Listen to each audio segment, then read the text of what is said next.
नमस्कार। राजस्थान विधानसभा में 200 में से 163 सीटें हासिल करने के बाद भारतीय जनता पार्टी 7वें आसमान पर है और इन लोकसभा चुनावों में वो मिशन 25 यानी 25 में से 25 लोकसभा सीटों को हासिल करने का दावा कर रही है, सपना बना रही है, योजना कर रही है।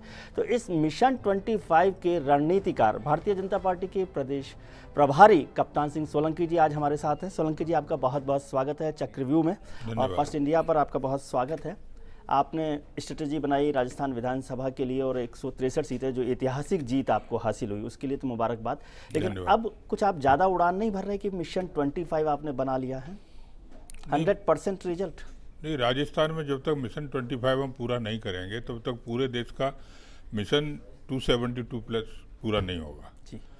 और दूसरे हम जो भी योजना बनाते हैं, जो मिशन बनाते हैं, वो किसी न किसी आधार पर बनाते हैं। आज राजस्थान के अंदर जिस तरह का वायुमंडल है, जनता का जिस तरह का समर्थन हमको प्राप्त हो रहा है, उस आधार पर हम निश्चित रूप से ये कह सकते हैं, बड़ी गंभीरता से ये कह सकते हैं कि हमको 25 की 25 सीटें लोकसभा के चुनाव में राजस्थान से प्राप्त होंगी। तो देश भर में 50% रिजल्ट के लिए राजस्थान से 100% रिजल्ट, कुछ ज़्यादा बोझ तो नहीं डाल दिया आपने राजस्थान के लोगों पर? नहीं, बोझ डालने अपने ऊपर ही आपने ज़्यादा कॉन्फिडेंस कर लिया, ओवर कॉन्फिडेंस था? नहीं, ये तो हम जनता का जो आशीर्वाद हमको प्राप्त हो रहा है, जनता का जिस तरह का हमको समर्थन प्राप्त हो रहा है, आपने देखा होगा कि राजस्थान में विधानसभा के चुनाव में जो हमको परिणाम प्राप्त हुए थे वो भी आशातीत थे, किसी ने इतना सोचा नहीं था।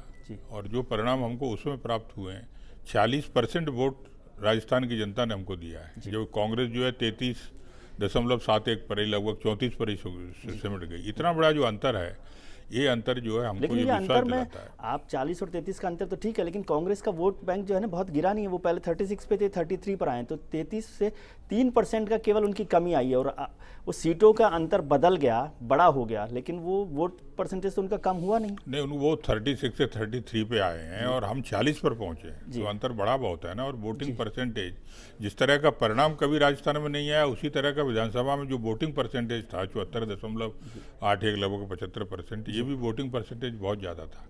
लेकिन क्या प्लान बनाया आपने, क्या रणनीति है, क्या स्ट्रेटजी है? क्योंकि अभी तो बहुत सारी बाधाएं अड़चने मुझे दिखाई दे रही हैं आपके लिए मिशन 25 में। नहीं, बाधाएं अड़चने आना जरूरी रहता है और बाधाएं अड़चने अगर नहीं आएंगी तो हमको सफलता ही नहीं मिलेगी। बिना संघर्ष के जोश भी नहीं आता और बिना संघर्ष के हमको सफलता भी नहीं मिलती है। बाधाएं अड़चने तो स्वाभाविक है आना, और जब इतना बड़ा समर्थन भारतीय जनता पार्टी को राजस्थान में प्राप्त हो रहा है तो फिर इसको देख करके स्वाभाविक रूप से इच्छा होती है कार्यकर्ता की हमको भी टिकट मिले, हमको भी टिकट मिले।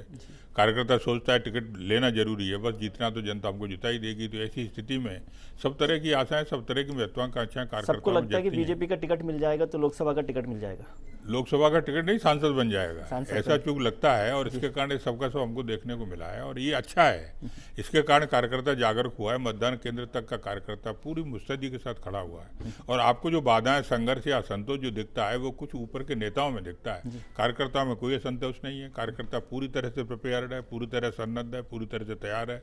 हर मतदान केंद्र पर वो अच्छी तरह से जमा हुआ है। जैसे आपने जिक्र किया कि नेताओं में असंतोष है, तो ये तो हैरानी की बात है कि जो नेता 30 साल 40 साल से पार्टी में काम कर रहे हैं वो इतना डिसिप्लिन नहीं रखते हैं।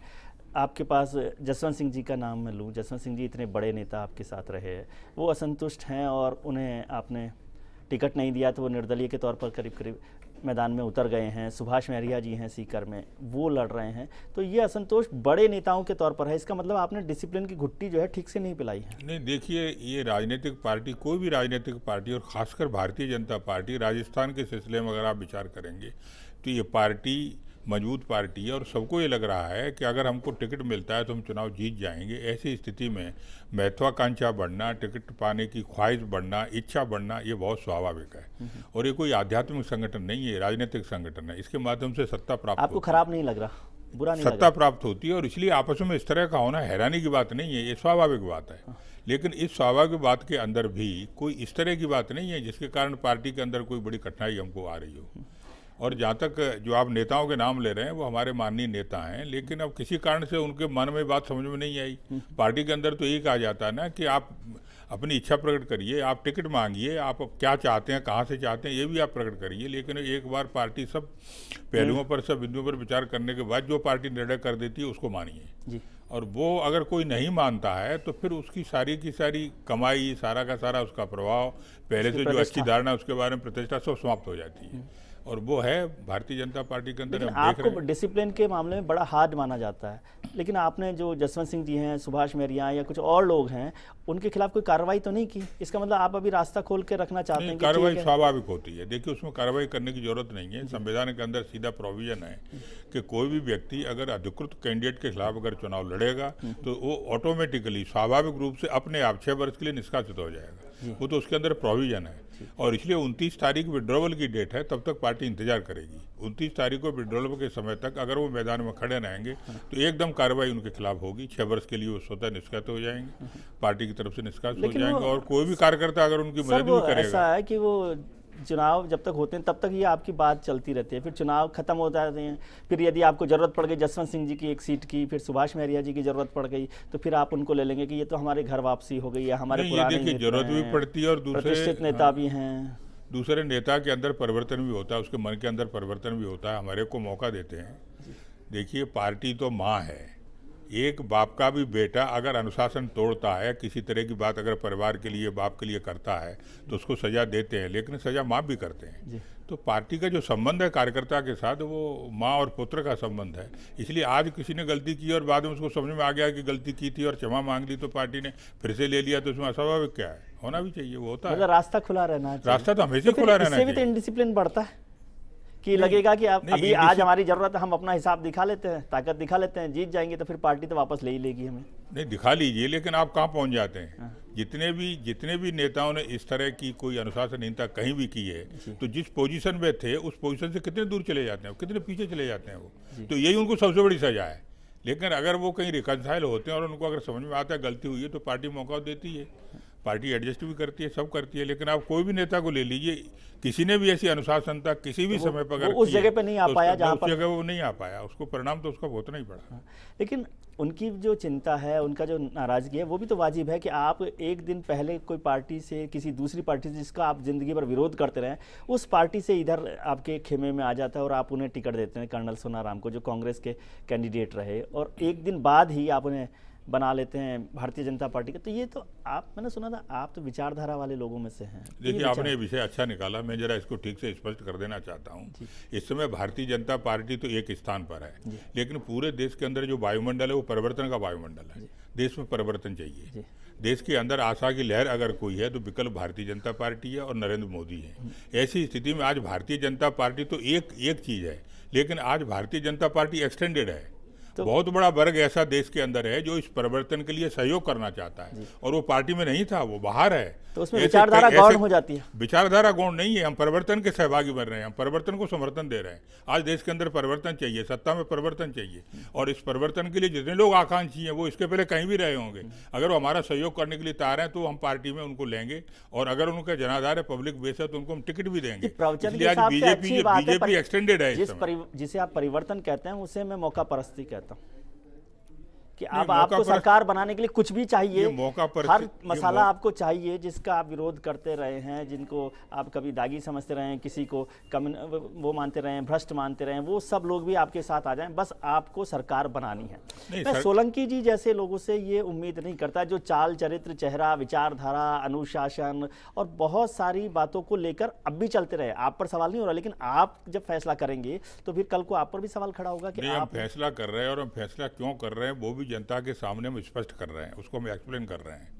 आज जो परिवर्तन की परिवर्तन की हवा है, ये मौका परस्ती और सत्ता बनाने का विषय नहीं है। ये देखिए, देश में परिवर्तन का विषय है। 2014 का चुनाव लोकसभा का बहुत ऐतिहासिक चुनाव है। जिन लोगों के खिलाफ परिवर्तन करना है उन्हीं को लेकर परिवर्तन करना चाहते हैं। बोलने दीजिए मुझे। रिजर्व बैंक ऑफ इंडिया का जो गवर्नर है उसने ये बात कही है कि अगर 2014 में मजबूत और स्थायी सरकार नहीं बनी तो देश की आर्थिक स्थिति बहुत बिगड़ जाएगी। 2014 का जो चुनाव है बहुत ऐतिहासिक चुनाव है, देश में परिवर्तन का चुनाव। इस परिवर्तन के अंदर भारतीय जनता पार्टी पूरी तरह से खड़ी हुई है। तो और देश की चिंता है आपको? दरअसल देश की चिंता तो है ही, हम तो कहते ही हैं कि आज 2014 में भारतीय जनता पार्टी की सरकार बने, ये इतनी जरूरत नहीं है जितनी परिवर्तन की जरूरत है। देश की आवश्यकता है। आज कल्पना करो कि 10 वर्ष के कार्यकाल में यूपीए बना, यूपीए ने कहाँ पहुंचा दिया हमको? सारे की सारी संभावनाएं उन्होंने खत्म कर दी।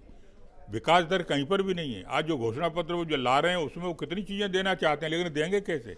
उनके पास क्षमता भी नहीं, विश्वास भी नहीं है, और निराशा का केंद्र इस समय यूपीए के विकल्प के लिए यूपीए के ही लोगों को शामिल करेंगे, ये कैसे? मैं परिवर्तन की बात कर रहा हूँ। देश में परिवर्तन की जरूरत है, देश में परिवर्तन की जरूरत है, और उस परिवर्तन को स्वीकार जो भी अंगीकार बर्तनों को इधर से उधर रखने को परिवर्तन आप कह रहे हैं। आपने घर का जो ड्राइंग रूम है उसका जो इंटीरियर है वो सिर्फ बदल रहे हैं, बर्तन, सोफा, चेयर, टेबल, वो तो वही तो कैसे आएगी?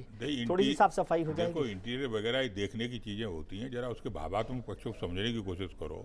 और बहुत सारे लोगों का परिवर्तन हो रहा है, उनका मानसिक परिवर्तन हो रहा है, उनके विचार बदल रहे हैं, और वो विचार अगर बदल रहे हैं और परिवर्तन के सहभागी अगर वो बनकर के आकर के बोल रहे हैं सब कुछ, तो भारतीय जनता पार्टी का एक कर्तव्य बनता है कि उस परिवर्तन के क्षेत्र में, परिवर्तन की दिशा में विकल्प बनकर सबको साथ में लेकर के, और जनता जो चाहती है, देखिए पार्टी के सामने जनता की इच्छा आकांक्षा वो सर्वोपरि होती है। सिद्धांत के साथ साथ जनता की इच्छा आकांक्षा ये सर्वोपरि होती है। आप जरा कल्पना तो करो, देश की जनता चाहती क्या है इस समय? देश की जनता कांग्रेस को नहीं चाहती, ये देश की जनता यूपीए को नहीं चाहती, परिवर्तन चाहती है। तो परिवर्तन के जो भी सहभागी उनको साथ में लेकर के हम जनता की इच्छा आकांक्षा पूरी कर रहे हैं, इसको आप मौका परस्ती कर रहे हैं, कह रहे हैं। सर, आप इतने अनुभवी लोगों में से हैं, इसलिए तो कह रहा हूँ 98 की बात आपको याद है कि ये सब लोग जिनका बहाना आप लगा रहे हैं, जनता की भावना की बात कर रहे हैं, ये सब लोग आपके साथ आ गए थे। एनडीए में 24 दल थे उस समय, हैं, जब वाजपेयी जी की सरकार थी। जब सरकार गई 2004 में, तो ये सब के सब लोग चले गए परिवर्तन के लिए, दूसरी तरफ बैठ गए जाकर, और आज वो ही फिर परिवर्तन के लिए आपके पास आ रहे हैं। ये मैं आपको कह रहा हूँ कि आपकी सरकार बनने की संभावना दिख रही है, तो उन मौका परस्त लोगों को क्यों आप शामिल कर रहे हो? उससे आपके ऊपर भी दाग लग रहा है। दोनों विषय, आप मौका परस्ती की बात कर रहे हैं, हम जनता की इच्छा आकांक्षा पूरी करने की बात कर रहे हैं। हम देश में परिवर्तन जो चाहते हैं सब, उस परिवर्तन को सफल बनाने के लिए, उसको क्रियान्वित करने के लिए, उसको वो करने के लिए हम सारा का सारा प्रयास कर रहे हैं। ऐसी स्थिति में जो भी सहयोग करेंगे, देखिए राजनीति के अंदर कभी एक्सक्लूजन नहीं होता। हमेशा राजनीति और राजनीतिक क्षेत्र में अगर मजबूती आपको लानी है तो इंक्लूजन ही करना पड़ेगा। आप एक्सक्लूजन अगर करेंगे तो अकेले खड़े रह जाएंगे। आप एक्सक्लूजन मत करिए, और विश्वास इसमें करिए कि पहले कोई भी कुछ भी रहा होगा, लेकिन समय को देखकर जनता की इच्छा आकांक्षा को भांप कर अगर उसमें परिवर्तन हो रहा है तो सच्चे मन से उस परिवर्तन को स्वीकार करके उसको साथ लेकर के आगे बढ़िए।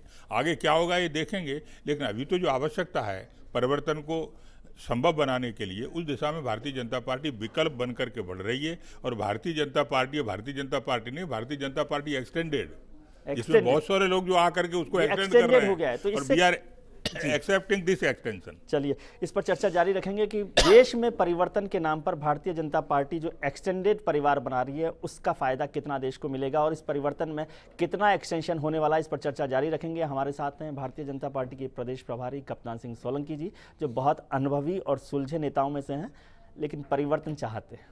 तुरंत लौटते हैं।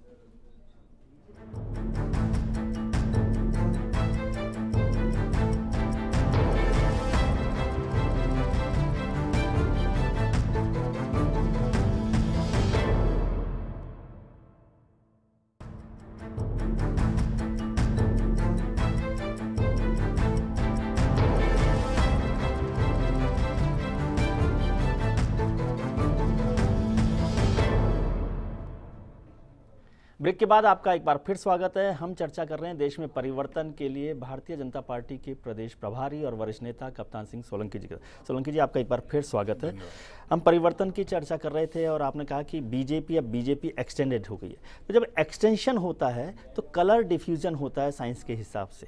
उसका जो कलर है, उसका जो रंग है, उसका जो चरित्र है, उसकी जो विचारधारा है, वो हल्की पड़ने लगती है, फेड होने लगती है। और उसमें आप जैसे लोग जो सिर्फ विचारधारा के लिए खड़े हैं, वो भी कभी कभी हाशिए पर आने लगते हैं। देखिए, ये जो कुछ प्रयास हो रहा है, ये देश की आवश्यकता के हिसाब से हो रहा है। आपके मन के हिसाब से नहीं हो रहा ना। इस समय आवश्यकता क्या है? आवश्यकता हो सकती होगी, लेकिन मतलब आपकी जो कप्तान सिंह सोलंकी जी जैसे लोग हैं, उनके मन के हिसाब से नहीं हो रहा। उनका मन इसकी गवाही नहीं देता। नहीं, देखिए, मन आवश्यकता के लिए तो बहुत चीजें की जाती है। I agree. नहीं, देश की आवश्यकता जो मांग रही है उसको पूर्ति करना, लेकिन इसके बाद भी जो आपका ये कहना है कि मेरे मन के अनुसार नहीं होता है, तो मन के अनुसार तो भारतीय जनता पार्टी जो एक ब्रॉडर व्यू लेकर के चली है, वो 5 निष्ठाओं की उन्होंने बात की है। उन्होंने सांस्कृतिक राष्ट्रवाद की बात की है, देश की एकता और अखंडता की बात की है, लोकतंत्र की बात उन्होंने की है, मूल्यों पर आधारित राजनीति की बात की है। जो हमारी निष्ठाएं हैं, इन निष्ठाओं को लेकर के पार्टी खड़ी है। इसलिए हमेशा पार्टी के अंदर दो चीज़ें होती हैं, एक तो शाश्वत विचार जिसको लेकर के पार्टी खड़ी है और वो उसका देश के बारे में है, और दूसरा समय की जो आवश्यकता है, उस समय की आवश्यकता के अनुसार जो जनता चाहती है उसके अनुसार कुछ परिवर्तन करना, कुछ एडजस्टमेंट करना। लेकिन इस एडजस्टमेंट समय की आवश्यकता के अनुसार, जो जनता की इच्छा आकांक्षा, उसके अनुसार जो कुछ हो रहा है, इसके कारण आपको ऐसा लग रहा है। लेकिन भारतीय जनता पार्टी के जो शाश्वत विचार है देश के बारे में, यहाँ की संस्कृति के बारे में, यहाँ की परंपरा के बारे में, माननीय नरेंद्र मोदी जी अपने भाषणों में आज भी बोलते हैं कि हमको देश का विकास करके इसको विश्व गुरु बनाना है, विश्व के अंदर इसको स्थान दिलाना है। 98 का एक्सपीरियंस आपको है कि जो पार्टी की जो मूल विचारधाराएं थी, जो मूल मुद्दे थे, उनको आपको छोड़ना पड़ा, है ना, और उसके बाद आप उस पर पटरी पर आ ही नहीं पाए। अब ये एक्सपेरिमेंट आप दोबारा कर रहे हैं, तो जो मुद्दे थोड़े बहुत बचे होंगे, जो करेक्टर थोड़ा सा बचा होगा, वो भी छूट जाएगा, ऐसा नहीं लगता आपको? नहीं, देखिए ऐसा 98 आर्टिकल 370 का, जब एनडीए की सरकार बनी तब भारतीय जनता पार्टी उसका एक घटक थी, एक बड़ा घटक थी। भारतीय जनता पार्टी के नेतृत्व में एनडीए की सरकार चल रही थी, माननीय अटल बिहारी वाजपेयी जी उसके प्रधानमंत्री थे, और घटक भी बहुत थे, लगभग 23-24 घटक थे। लेकिन इसके पश्चात भी जब भारतीय जनता पार्टी का अकेले विचार आप करेंगे, तो भारतीय जनता पार्टी का जो शाश्वत विचार था, उस विचार के अंदर कोई फर्क नहीं था। लेकिन जब आप 24 घटक दलों को लेकर के चल रहे हैं, तो 24 घटक दल मिलकर के सरकार चलाने के लिए क्या करेंगे, उनका अपना प्रोग्राम अलग था, जिसको मिनिमम प्रोग्राम कहते हैं। तो जिन बातों पर हमको सहमति थी वो हमने मिनिमम प्रोग्राम में बना करके कहा कि एनडीए ये काम करेगी, और उस समय हमने कई मुद्दे छोड़े थे। ठीक है, तो छोड़े ना, लेकिन वो शाश्वत विचार में नहीं छोड़े। फिर मैं इस पर क्यों भरोसा करूं कि जो कप्तान सिंह जी आज बात कह रहे हैं, नरेंद्र मोदी जो बात कह रहे हैं, उस पर क्यों भरोसा करूं? क्योंकि फिर आप 25 दलों के साथ सरकार बनाओगे और फिर आप कह दोगे कि अब ये तो छोड़ने पड़ेंगे, तो फिर आपकी बात का भरोसा करने की क्या? हमारी बात का भरोसा सवाल नहीं है। देश के अंदर जिस तरह की इच्छा आकांक्षा उसको पूरी करने की बात, आप करेंगे क्या? देखिए, कोई भी पार्टी इस समय अकेली बहुमत में आकर के सरकार बनाने की स्थिति में नहीं है। लेकिन इसके पश्चात भी भारतीय जनता पार्टी ने जो घोषणा की है वो 272 प्लस की है। 272 प्लस का मतलब ये है कि अगर 2014 के इलेक्शन में भारतीय जनता पार्टी को 272 से ज़्यादा 300 सीटें अगर मिलती हैं, तब फिर भारतीय जनता पार्टी वही करेगी जो भारतीय जनता पार्टी का कमिटमेंट है। तो अगर ये मान लो किसी कारण से नहीं होता है, 272 प्लस मिलेगा, तो वो अकेले सरकार बनाएगी? अकेले सरकार बनाएगी, उसमें एनडीए के सहयोगी दल नहीं होंगे?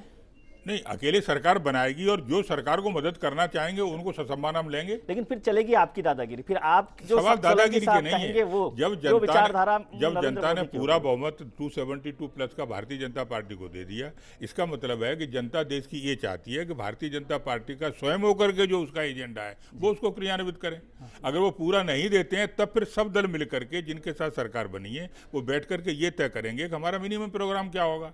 तो मतलब जो उसमें सहमति है कि आपकी बात मानी भी जाए, आपकी बात नहीं होना चाहिए, लोकतंत्रात्मक व्यवस्था। तो जो सहयोगी दल हैं उनके लिए वार्निंग है कि यदि 272 आ गए तो फिर सोलंकी साहब की चलेगी दादागिरी, 272 नहीं आए तो फिर उनकी दादागिरी चलेगी। ये जनता के लिए वार्निंग है, किसी व्यक्ति की दादागिरी नहीं चलेगी। भारतीय जनता पार्टी जो मैनिफेस्टो भारतीय जनता पार्टी जो मैनिफेस्टो घोषित करेगी उसकी चलेगी।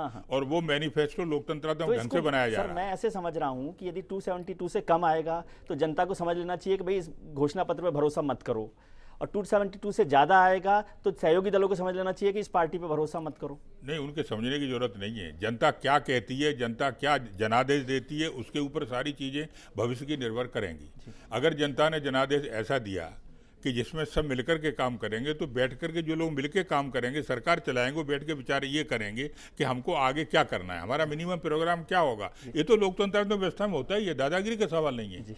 ये तो लोकतंत्रात्मक व्यवस्था है, वो होगा ही वो उसमें। और भारतीय जनता पार्टी अपने बल पर अगर सरकार बनती है तो उसका अपना जो घोषणा पत्र है, उस घोषणा पत्र को लेकर के वो आगे बढ़ेगी। ये तो खुली हुई बात है, उसमें कौन सी। सर, इस मिशन में थोड़ी सी मुश्किल मुझे अब भी ये लग रही है कि आपके जितने वरिष्ठ नेता हैं वो कुछ नाराज से दिखते हैं।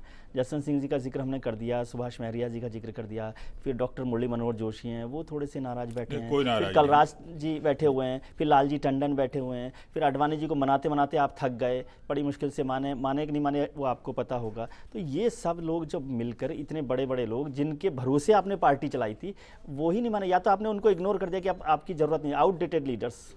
नहीं, देखिए, किसी को ये सब आउटडेटेड लीडर्स हैं। आप एक एक का अगर विचार करेंगे तो आपको ठीक से बात समझ में आ जाएगी। माननीय अडवाणी जी अभी भी हमारे नेता हैं। माननीय अडवाणी जी को अभी भी हम सब तरह से नेता अपना मानते हैं, उनको पूछ कर, लेकिन आपने संकेत ये दिया कि भाई अब आप घर बैठिए, करने की सलाह करते हैं। देखिए, घर बैठने का सवाल नहीं है। बीजेपी की घर पहली बैठने का लिस्ट में, सवाल नहीं, छठी घर लिस्ट बैठे में आडवाणी जी का नाम आया, ये क्या मैसेज है? आडवाणी जी का नाम काय में आया? छठी लिस्ट में। अरे छठी लिस्ट में इसलिए आया कि सीट तय नहीं कर पाए। हाँ। राष्ट्रीय अध्यक्ष ने माननीय आडवाणी जी को ये कह दिया आपको चुनाव कहाँ से लड़ना है बता दीजिए, तो गांधीनगर से लड़ेंगे, भोपाल से लड़ें। हमने भोपाल से, मध्य प्रदेश से उनके सामने प्रस्ताव रख दिया कि आप भोपाल आइए। आडवाणी जी ने जब तक भोपाल ये के लिए तय नहीं इच्छा होता की। है कि वो वहाँ से लड़ेंगे कि वहाँ से लड़ेंगे, तब तक तो नाम आएगा ही नहीं। तो छठी और सातवीं सूची का कहाँ पीछे उठता है? इसलिए उसमें देखिए कोई नाराजगी नहीं है। माननीय आडवाणी जी जो कहते हैं वही पार्टी के अंदर होता है, लेकिन कहीं कहीं पर जब निर्णय नहीं हो पाता है, निर्णय करने के लिए समय मांगा जाता है, तब फिर उसमें होता है। हमने भी यहाँ की लोकसभा की 25 सीटें डिक्लेयर करने की बात की थी, पहली सूची हम जारी कर देंगे, लेकिन हमको 4 सीटें रोकनी पड़ी क्योंकि हमें उसमें कुछ और विचार करना था। तो इसको अगर आप ये सोचें कि वो नेताओं में नहीं बन रही है इसलिए 4 सूची। नहीं, लेकिन आडवाणी जी जैसे लीडर्स के बारे में, मुरली मनोहर जोशी जैसे लीडर्स के बारे में सोचना पड़े तो इसका मतलब तो कुछ गंभीर सोचना हर एक के बारे में पड़ता है, पार्टी के अंदर हर एक के बारे में आपने सोचना। पिछली बार जब हमारी मुलाकात हुई थी तो आपने कहा था कि एक उम्र के बाद नेताओं को है ना अब थोड़ा सा उसमें जाना चाहिए, संन्यास की व्यवस्था में आना चाहिए। आपको नहीं लगता कि अब इतने बुजुर्ग नेताओं को संन्यास के, या ये मैसेज आप देना चाहते थे, लोगों को समझ नहीं आया? देखिए मैसेज नहीं दिया जाता है, यहाँ भारतीय आप जनता समझना पार्टी चाहिए। में व्यवस्था का पालन किया जाता है। एक व्यवस्था रहती है पार्टी के अंदर, किसको किस समय क्या काम करना है, ये व्यवस्था रहती है यहाँ पर। तो ये नेताओं को अपने परिवार आप के समझ अंदर भी लेना होती चाहिए। है, परिवार के अंदर भी होती है। नेता समझते हैं और उसी के अनुसार चल भी रहे हैं, लेकिन कहीं कहीं पर थोड़ा बहुत खिन्नता तो होती है। उस खिन्नता को आप इतना बढ़ा चढ़ा करके मत देखिए। एक परिवार के अंदर भी जो काम बाप कर रहा है वो एक उम्र के बाद तो बेटे को देना पड़ेगा ना उसको, वो तो नहीं तो परिवार टूट जाएगा।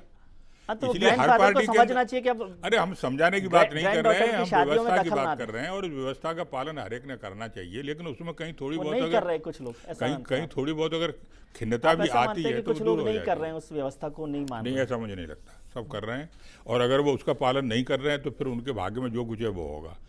सुभाष महरिया के बारे में भी और माननीय जसवंत सिंह जी के बारे में भी, अगर वो पालन नहीं, आडवाणी जी तो हमारे मान्य नेता हैं और वो कहीं पर कोई खिन्नता उनको है नहीं, अपनी बात वो स्पष्ट कहते हैं, इसके कारण आपको लगता है वो खिन्न है, लेकिन ऐसी कोई बात नहीं है, वो पूरी तरह से हमारे लिए माननीय है। बाबा रामदेव ने अभी कहा कि उमा भारती जी को सोनिया गांधी के खिलाफ चुनाव लड़ना चाहिए। आपको लगता है कि क्योंकि पार्टी ने 2 बड़े कांग्रेस के लीडर हैं, राहुल गांधी और सोनिया गांधी, उनके खिलाफ कोई मजबूत कैंडिडेट नहीं होता रहा, ये क्या है?